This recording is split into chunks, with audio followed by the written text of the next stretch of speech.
पूछा गया कि चर भर क्या है। अब चर भर एक हमारा राजस्थानी खेल है, लेकिन कोई उम्मीद नहीं करता कि इसके बारे में भी पूछा जाएगा। तो आपका इंटरव्यू किस प्रकार का रहा? बेरोजगारी के इस दौर में हर किसी की चाहत होती है कि वो सरकारी नौकरी प्राप्त करे, लेकिन आज कंपटीशन इतना ज़्यादा बढ़ गया है कि एक छोटी सी छोटी सरकारी पोस्ट के लिए भी लाखों की संख्या में आवेदन होते हैं, और उसमें भी कोशिश करने के बावजूद, लगातार प्रयास करने के बावजूद ऐसे बहुत सारे अभ्यर्थी हैं जो 2 अटेम्प्ट 3 अटेम्प्ट करने के बाद भी सरकारी नौकरी प्राप्त नहीं कर पाते हैं। लेकिन आज हमारे साथ में है कल्पित शिवराण, जिन्होंने पहले ही अटेम्प्ट में RAS की बड़ी एग्जाम को क्लियर करके दिखाया। उनसे हम बात करेंगे और ये जानने की कोशिश करेंगे कि उनके क्या अनुभव रहे, ताकि हमारी जो दर्शक है वो ये समझ सकें कि उन्होंने काफ़ी कम समय में पहले अटेम्प्ट में किस प्रकार से RAS की एग्ज़ाम क्लियर की है, और उनकी कहानी सुनकर जो प्रतियोगी सरकारी कंपटीशन एग्ज़ाम की तैयारी कर रहे हैं वो भी सीख सकें। सबसे पहले आपको RAS की एग्ज़ाम आपने क्लियर किया, उसके लिए बहुत बहुत बधाई। बहुत बहुत धन्यवाद आपका। मैं सबसे पहले तो ये जानना चाहता हूँ कि आपका जो बैकग्राउंड है वो बीटेक आपने कंप्लीट किया। हाँ बिल्कुल। लेकिन बीटेक से आप बिल्कुल ये प्रशासनिक सेवाओं में अब आ रहे हैं। हाँ। तो ये शिफ्ट आपका कैसे हुआ? शिफ्ट के पीछे कई कारण थे। पहले तो मेरा खुद का रुझान भी था, क्योंकि मेरे परिवार में कई सिविल सेवा में पहले से कार्यरत हैं। दूसरा उसके पीछे कारण था कि मेरे परिवार वालों ने भी मतलब मुझे मोटिवेट किया कि मुझे ये करनी चाहिए सिविल सर्विसेज, क्योंकि ये एक प्रेस्टिजियस जॉब है, आपको काफ़ी समाज में भी इज्जत मिलती है। तो और दूसरा है कि सैलरी मतलब आपको पैकेज ओवरऑल अच्छा पैकेज मिल जाता है, तो आपकी लाइफस्टाइल भी अच्छी होती है। तो सब चीज़ों ने कुल मिलाकर अट्रैक्ट किया, तो फिर सिविल सर्विसेज की ओर जाना है। आपका पहला प्रयास और उसमें 25वीं रैंक, तो आपने ये उम्मीद की थी कि आप पहले ही प्रयास में क्लियर कर लेंगे और 25वीं रैंक के साथ? नहीं, सच बताऊं तो 25वीं रैंक की तो मुझे उम्मीद नहीं थी, पर हाँ मुझे ये यकीन था कि मैं क्लियर कर लूँगा। पर जो अच्छी रैंक आ गई एक साथ, तो मुझे काफ़ी खुशी हुई मिलकर। कितना टाइम आपको तैयारी के लिए लगा वो एक बार आप बता दें, ताकि अटेम्प्ट तो आपका भले ही पहला है, लेकिन इससे ये पता नहीं लगता कि आपने तैयारी में कितना समय दिया है। तो एक बार अगर आप दर्शकों को बता देंगे तो वो अच्छे से समझ पाएंगे कि आपने कितना टाइम इस तैयारी के लिए लिया है। बिल्कुल, तैयारी के लिए मैंने 2017 के अप्रैल में के करीब मैंने तैयारी शुरू की थी, और 2018 में इसका प्रीलिम्स था। तो उसके दौरान लगभग 1 साल का पीरियड जो था वो तैयारी में मेरा लगभग गुजरा। फिर उसके बाद में मेंस के लिए लगभग 1 साल और मिल गया। वो उसकी प्रोसेस थोड़ी अपने आप लंबी होती गई, तो कोर्ट केसेस और उनकी वजह से। तो कुल मिला के अगर वैसे देखा जाए तो मैंने 2017 के अप्रैल में के अंदर मैंने तैयारी शुरू की थी। उसके बाद से लगभग मैं तैयारी कर रहा था, लगातार एग्ज़ाम्स हो रही थी, इसका इंटरव्यू दिया उसके बाद। अगर अपन कोई भी ग्रेजुएशन कंप्लीट कर लेते हैं तो आसपास के लोग और घर वाले ये उम्मीद करते हैं कि हम जल्दी भी कोई जॉब पकड़ लेंगे और हमारा करियर सेट हो जाएगा। और जब आप बीटेक करते हैं तो आपसे उम्मीद और भी ज़्यादा बढ़ जाती है। उन्हें लगता है कि जैसे आपकी बीटेक कंप्लीट होगी तुरंत आप कंपनी में जॉब करना स्टार्ट कर देंगे और आपको अच्छा पैकेज मिलेगा। तो क्या आपके ऊपर ऐसा कोई दबाव नहीं था?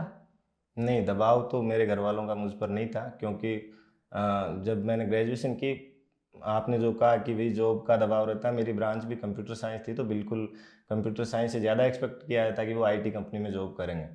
पर जब मैंने ग्रेजुएशन किया तो उसके बाद मैंने घर वालों को क्लियरली बताया कि भाई मेरा ऐसा गोल है कि मैं उस टाइम बिजनेस करना चाहता था। तो घर वालों ने फोर्स नहीं किया कि ठीक है तू एक बार जो तेरी इच्छा है वो कर ले, जो करना चाहता है। तो मैंने बिजनेस के अंदर भी थोड़ा ट्राई किया। लगभग मेरा एक दोस्त और था, संजीव खेदर, हम दोनों साथ में दोनों साथ में बिजनेस करते थे। लगभग 8 से 10 महीने का पीरियड था वो हमने उसके अंदर निकाला। काफ़ी परेशानियां भी हुई, लेकिन बाद में हमें समझ में आया कि भाई वो सक्सेसफुल वेंचर नहीं हो सकता, मतलब हम उसमें फेल कर गए। तो फिर थोड़ी डिमोटिवेशन आया, तो घर वालों ने मोटिवेट किया कि भाई नहीं कोई दिक्कत नहीं है, आप सिविल सर्विसेज की तैयारी करो, बिल्कुल आप तैयारी करोगे तो बिल्कुल बन सकते हो। तो फिर हमारा रुझान, और फिर घर में परिवार में पहले से ही सदस्य सिविल सेवाओं में थे, तो उस वजह से सिविल सेवाओं की ओर रुझान हुआ। फिर तैयारी शुरू की, धीरे धीरे तैयारी शुरू की, तो फिर इंटरेस्ट आने लग गया, फिर अच्छा लगने लग गया। फिर पेपर दिया, क्लियर हुआ, तो फिर अपने आप कॉन्फिडेंस आया। फिर उसके बाद सफर चलता गया। बाकी और भी जो कम्पिटिटिव एग्जाम्स हैं जैसे रीट है, पटवारी के एग्जाम है उनका पैटर्न थोड़ा सा RAS के मुकाबले अलग है। RAS में आप पहले प्री एग्जाम देते हैं, फिर मेंस देते हैं, और उसके बाद में इंटरव्यू भी आपको फेस करना पड़ता है। तो आपके हिसाब से इसमें जो रिटर्न पेपर है और एक इंटरव्यू है, दोनों में से टफ पार्ट कौन सा है? अगर आप सच बताऊं तो अगर आप तैयारी करेंगे तो आपको टफ तो कुछ भी नहीं लगेगा, कि आप अगर रेगुलरली और कंटिन्यूअसली स्टडी कर रहे हैं, तैयारी अच्छे से करते जा रहे हैं, तो टफ कोई भी पार्ट नहीं होता। अगर लेकिन आप बैठे हैं, आप तैयारी नहीं कर रहे हैं, आप सोच ज़्यादा रहे हैं कि भी सोचते सोचते कि मैं ये बन जाऊंगा वो बन जाऊंगा, तो ऑब्वियसली आपको टफ लगेगा। दूसरी चीज़ है कि इसके अंदर जो एग्ज़ाम देने वाले बच्चे होते हैं उनकी स्ट्रेंथ काफ़ी ज़्यादा होती है, तो कई बार बच्चों के वो भी हो जाता है कि यार इतने बच्चे दे रहे हैं तो अपना कहाँ नंबर आएगा। लेकिन अगर आप तैयारी करोगे तो बिल्कुल आपका नंबर आएगा। रिटन एग्जाम की तैयारी के लिए तो बहुत सारी क्या गाइडेंस अवेलेबल भी है, आपको स्टडी मटेरियल भी मिल जाता है, ऑनलाइन क्लासेस भी मिल जाती हैं, लेकिन इंटरव्यू के लिए क्या कोई स्पेशल तैयारी करनी पड़ती?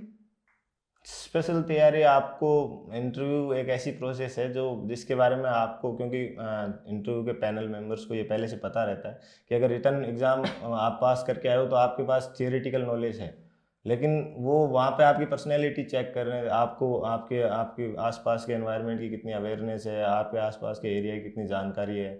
तो आपको आपके अपने क्षेत्र की अच्छी जानकारी होनी चाहिए, आपने जो बैकग्राउंड है जैसे ग्रेजुएशन किससे किया है उन चीज़ों की अच्छी जानकारी हो। तो ये बेसिक जो आपके जो करियर से जुड़ी हुई चीज़ें हैं, जो आपके लाइफस्टाइल या आपके जो हॉबीज़ हैं, इनसे जुड़ी हुई चीज़ें हैं, इनके बारे में आपको अच्छी जानकारी होनी चाहिए, तो आप इंटरव्यू अच्छे से क्लियर नहीं, इंटरव्यू को लेकर क्या ये आम धारणा ये भी रहती है कि वहाँ पर काफ़ी अजीब वगैरह सवाल भी पूछे जाते हैं? अभी मैं कल न्यूज़पेपर में देख रहा था कि आरएएस की एक एग्ज़ाम में इसी बार एक आपके आरएएस में उन्होंने एग्ज़ाम क्लियर किया, उन्होंने बताया था कि उन्हें पूछा गया कि चर भर क्या है। अब चर भर एक हमारा राजस्थानी खेल है, लेकिन कोई उम्मीद नहीं करता कि इसके बारे में भी पूछा जाएगा। तो आपका इंटरव्यू किस प्रकार का रहा? बिल्कुल, जो मेन जैसे चरबर अगर आप जो बता रहे हैं कि उनसे चरबर पे क्वेश्चन पूछा गया, तो वो उन्होंने कहीं न कहीं उससे रिलेटेड कोई बात छेड़ी होगी। तो ज़्यादातर इंटरव्यू उसी बेस पे चलता है जहाँ जिस डायरेक्शन में आप ले जाना चाह रहे हो, कि आप चाह रहे हो कि भई आप जो कोई क्वेश्चन आपसे पूछा गया उसका जवाब देते हो, उस जवाब के अंदर वो अगला क्वेश्चन ढूँढते हैं मेंबर्स। तो वो मेंबर्स जो क्वेश्चन ढूँढ रहे, तो शायद उन्होंने उसके अंदर हिंट छोड़ा होगा। मेरा इंटरव्यू इसी तरह चला कि भई मैंने पहले जो मेरे से कुछ क्वेश्चन पूछे गए वो इंटरनेशनल रिलेशन से संबंधित थे। फिर उसके अंदर बात चली तो मेरा कम्युनिज्म पे बात आ गई, तो उन्होंने कुछ कम्युनिज्म पे क्वेश्चन पूछ लिए। उसमें बात चलते चलते मेरा साइंस बैकग्राउंड था, तो वो आर्ट्स से रिलेटेड उन्होंने क्वेश्चन पूछ लिए। तो ओवरऑल जो आपका बैकग्राउंड रहेगा और जो आप आंसर्स दोगे उनको, तो उनके हिसाब से ही आपका इंटरव्यू चलेगा। तो आपके अंदर खुद के अंदर कॉन्फिडेंस होना चाहिए कि आप अच्छे जवाब दे रहे हो, और अच्छे जवाब दोगे तो बिल्कुल आपका क्लियर हो जाएगा। बिल्कुल, आप जिस प्रकार से इंटरव्यू में रिस्पॉन्ड करते हैं उसी के अकॉर्डिंग आपको आगे के सवाल भी पूछे जाते हैं। अभी आपने आरएएस में 25वीं रैंक तो हासिल कर ली, उसके बाद में आपको काफ़ी बड़ी जिम्मेदारियां दी जाएंगी। बिल्कुल। तो आपके दिमाग में ऐसा कोई विजन है कि मुझे जो रोल मिलेगा उसमें किस प्रकार से फुलफिल करूंगा, या कोई पर्टिकुलर चीज़ है जिसके ऊपर आपका फोकस है कि हाँ ये तो मुझे करना है? विजन में अभी हमारा देश खैर विकासशील देश है, तो काफ़ी समस्याएं बिल्कुल हैं, समाज के अंदर काफ़ी समस्याएं भी हैं। जैसे कि सबसे बड़ा जो मुद्दा रहता है कि आज के समय में महिला सशक्तिकरण का सबसे बड़ा मुद्दा है। महिलाओं को अगर लगभग 50% वर्कफोर्स का पार्ट होती हैं, वो 50% वर्कफोर्स आज के समय में काम ही नहीं कर रही है।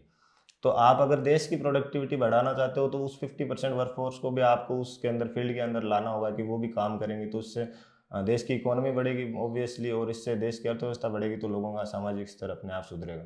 दूसरी चीज़, राजस्थान में जो सबसे बड़ी मेन समस्या है वो फ्लोराइड की समस्या ज़्यादा रहती है। तो उस चीज़ का भी अगर कुछ होगा तो उसके लिए भी मैं कार्य करूँगा। और जो बाल विवाह रहता है एक बड़ी समस्या है, उसके लिए भी कार्य करूँगा।